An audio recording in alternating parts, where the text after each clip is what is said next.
Hello and welcome to Straight Talk. I'm Ayşe Süberker. A win-win relationship. That's how Turkey's President Recep Tayyip Erdogan described his hope for ties with the U.S. President Erdogan's overture came just a week after he criticized Washington for its slow response to the killing of 13 Turkish citizens by the PKK terror group.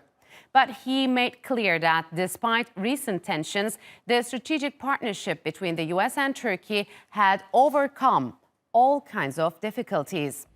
Some of those difficulties include the U.S.'s support for the PKK's affiliate in Syria, the YPG, Turkey's purchase of Russia's S-400 air defense system, and the U.S.'s refusal to extradite the mastermind of the July 15th failed coup in Turkey.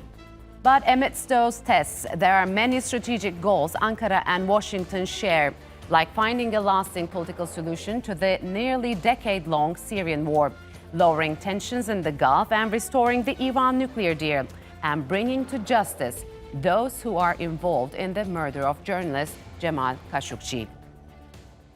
And to discuss that, joining me now from Atlanta is Ali Demirtaş. He is a political analyst who specializes in Turkish-US relations. And from Washington, D.C., Michael Doran.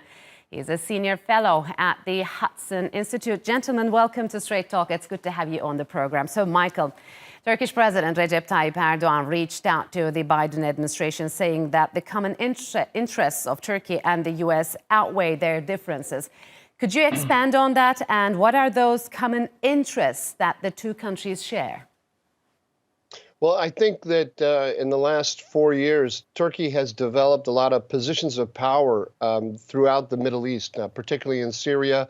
Now we're going to see they're going to become a bigger player in Iraq. And what this means is that the United States, in order to achieve any of its major interests in the region, is going to come into contact with Turkish power.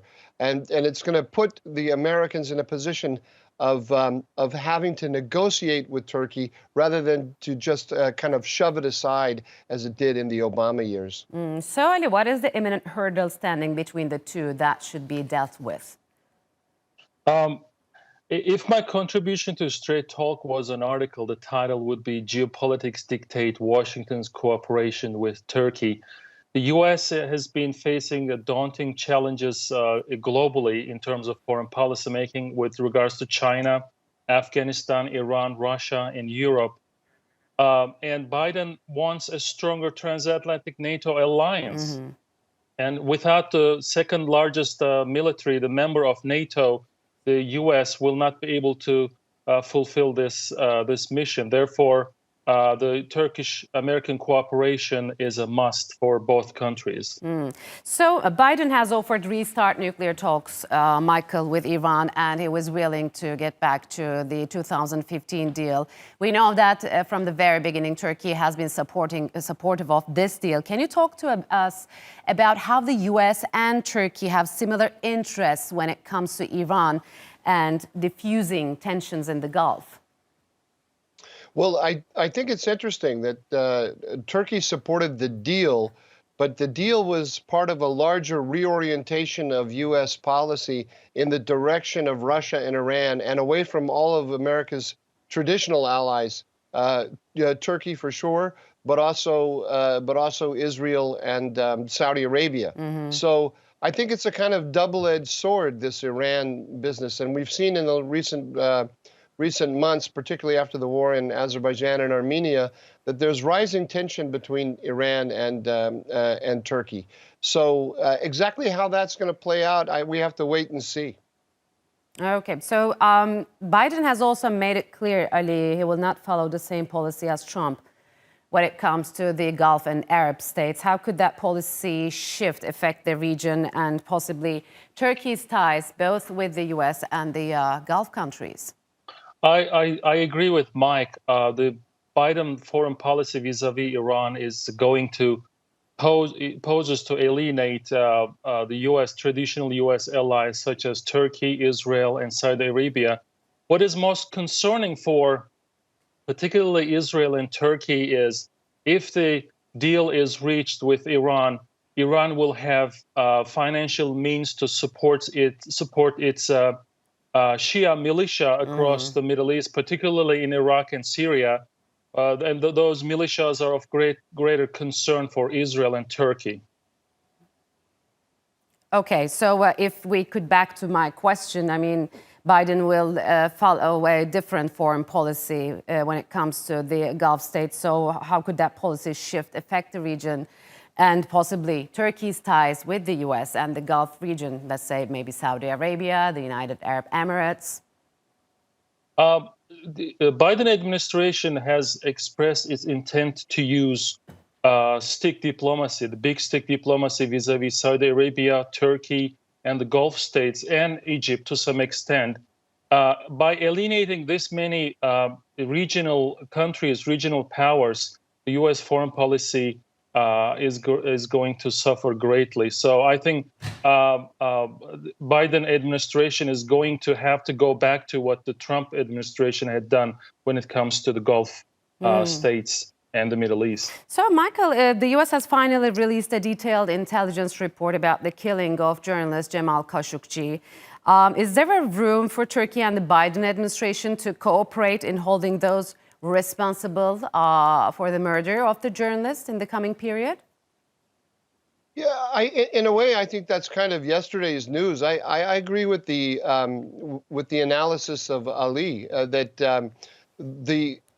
this is really part of an effort not to get to the bottom of the Khashoggi killing, but to distance Saudi Arabia from the United States as part of the U.S. outreach to Iran. And I think paradoxically, that creates a space for cooperation between Saudi Arabia, Israel, and Turkey.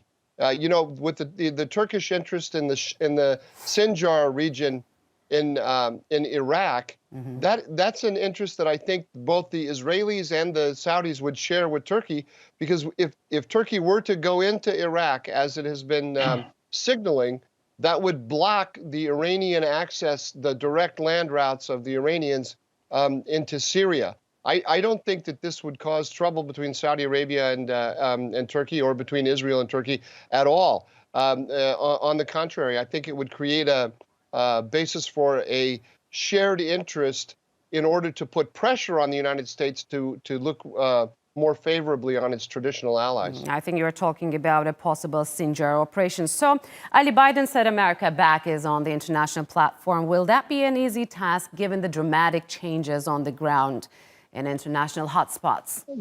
Not at all. Actually, the European leaders have expressed their reluctance to do business with the United States. The U.S., the recent COVID crisis caused the European economies to collapse.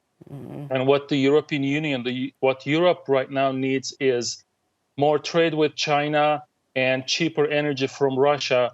And Europe wants to do business with both of these countries, which happen to be the American rivals. So it is going to be very difficult for the U.S. to go back to the world scene and perform the policies that it had intended to do. So, Michael, there's a talk about concentrating on common interests rather than disputes. Is it sustainable without genuinely understanding and addressing one another's concerns? What I'm trying to say, the U.S. support for the YPG terror organization, it seems that it will be continuing.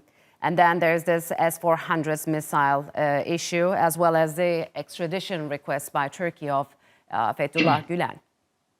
Well, in the last couple of years, I've talked to Turks extensively about these issues, and I've talked to Americans extensively about these issues. And the thing that continues to strike me is the gap between the fundamental perceptions. And that's true.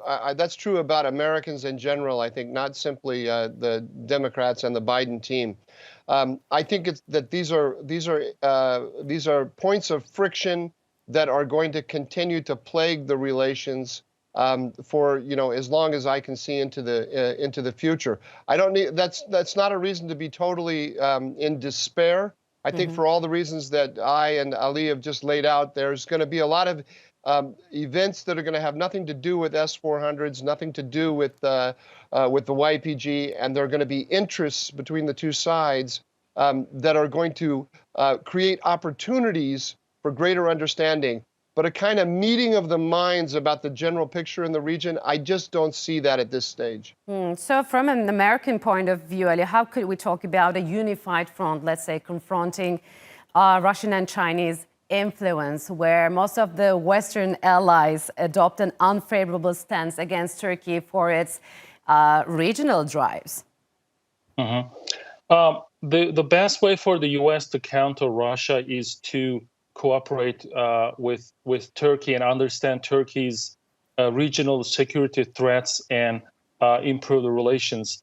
Going back to the YPG issue, yesterday the general of CENTCOM, the Central Command, General McKenzie, said that Turkey has legitimate concerns when it comes to the PKK, and we understand Turkey's security concerns in the region. So I think we are heading towards a more positive rapprochement between the two countries. And Mike, what's the current mood in Washington towards Ankara? Do many of the decision makers believe that relations are reparable or are beyond that? And what should be done for confidence building between the two? Well, I think that right now the good news for Turkey is that it's not an American priority. I think that if I had to say what is the number one concern of the Biden team in its foreign policy, I would have to say it's domestic policy. I mean, the thing that they're really reeling from is the election. They won the election by 44,000 votes distributed across 3 different states. They're very much aware of that. That's a tiny, razor-thin margin, even more narrow than the margin by which Donald Trump defeated Hillary Clinton. And they are, in every step that they're taking, whether in domestic politics or in foreign policy, they're thinking about that and about 2024. So the good news is that means that I think they're going to want a quiet life to the extent it's possible, and that creates opportunities for understanding. All right, gentlemen, unfortunately, we'll have to leave it here. Thank you very much for joining us on Straight Talk.